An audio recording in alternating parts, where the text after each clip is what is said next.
Est-ce que toute l'Afrique sait aujourd'hui qu'une grande partie de nos concitoyens ont dû fuir le nord et le centre? Ils sont aujourd'hui dans des camps de réfugiés à Bamako, y compris certains parents à vous. Avez-vous du respect pour ces parents, ces concitoyens qui aujourd'hui pleurent leur mort faute de sécurité, pleurent leur mort parce qu'ils n'ont pas à manger? Ayons de l'amour, ayons pitié de ces concitoyens. Un poète ou quoi? Non. Ah, monsieur. Devenez un poète là. C'est une qualité.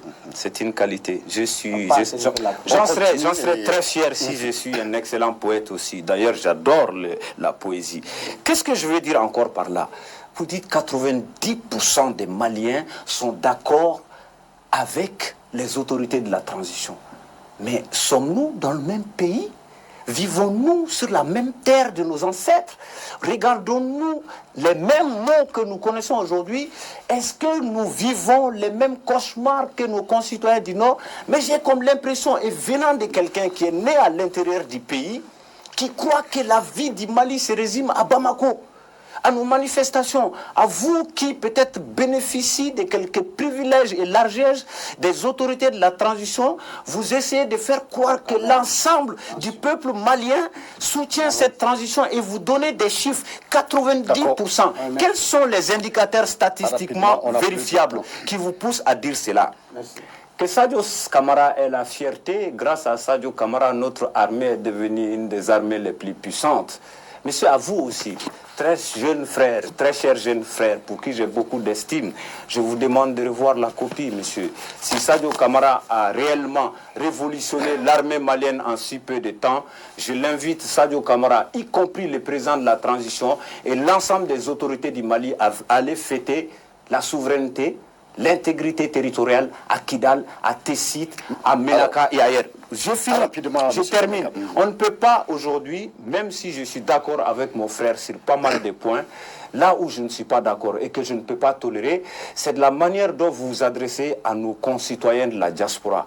N'oubliez pas ici, monsieur, cher aîné, cher grand frère, que la diaspora contribue au développement du Mali. Elle souffre en travaillant, elle souffre en Europe, en Amérique, en Asie, dans la sous-région pour apporter tout ce qu'elle peut apporter pour tirer notre pays vers le haut. L'argent qu'elle gagne dans la douleur, ne mêlez pas ça à ce que Macron fait. Ce n'est pas Macron qui leur donne de l'argent. Ce n'est pas l'argent volé ici. Ils travaillent. C'est l'argent de leur sueur. Ils donnent tout ce qu'ils peuvent. Tu ne m'as pas compris. Je parle de ceux qui se trouvent en France, qui disent à bas la France. Non. Je m'adresse à ces personnes-là. Mais monsieur, je peux vous dire quelque chose. Rapidement. Voilà. Non, c'est très important. Robert, quand il y a des... Allons-y rapidement. Mais bien sûr. Voilà. Certains disent à bas la politique française. Ils ne disent pas forcément à bas la France. On ne peut pas être dans un pays, vivre dans le même pays et dire que je n'aime pas ces pays. Si vous n'aimez pas ces pays, vous quittez ces pays. Mais ils disent non à une politique française. Moi, j'ai vécu 19 ans en France. J'ai fait partie des Maliens de la diaspora en France qui aujourd'hui qui aussi sont sortis pour dire non à la politique, à certaines politiques françaises du Mali, à certaines pratiques des autorités françaises concernant le Mali. Donc c'est là où je voulais juste enlever les nuances. Encore une fois, le Mali vit une situation dramatique. Bravo à nos soldats pour tous les efforts qu'ils font. Courage encore. Mais encore une fois, n'essayons pas d'endormir les Maliens debout. Rien ne va, encore une fois, rien ne va. Merci. En fait, il est 16h00. Le problème est que je ne peux pas vous faire confiance.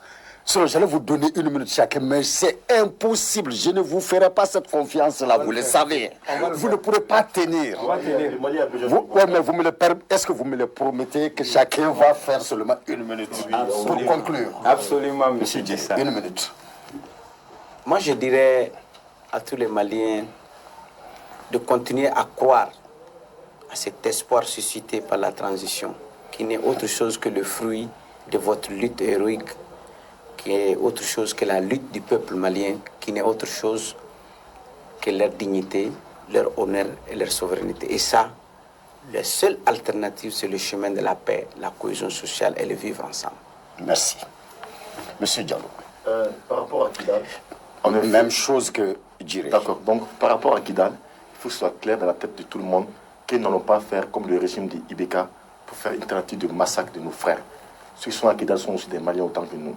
Il y a une possibilité de dialogue, on va aller au dialogue jusqu'à la fin. L'armée malienne est sur tous les territoires. Ça, c'est un. Deuxièmement, tous les Maliens ensemble, il faut être très clair.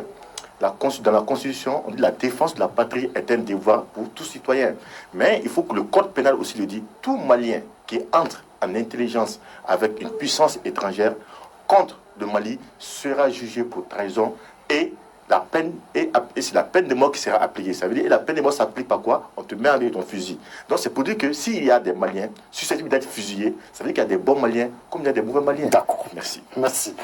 Ok, Robert, moi je termine par 2 propositions. La première proposition, j'ai dit au peuple malien d'arrêter de trahir leur gouvernants, de ne pas trahir leur gouvernants. Ça a été depuis le temps, chaque fois on les regrette. Maintenant, deuxième proposition, je m'adresse à mon jeune frère, au président colonel Assimi Goïta, d'ouvrir le volontariat comme le Burkina Faso. Et je sais que les papes seront les premiers à aller au front. Donc le soutien total.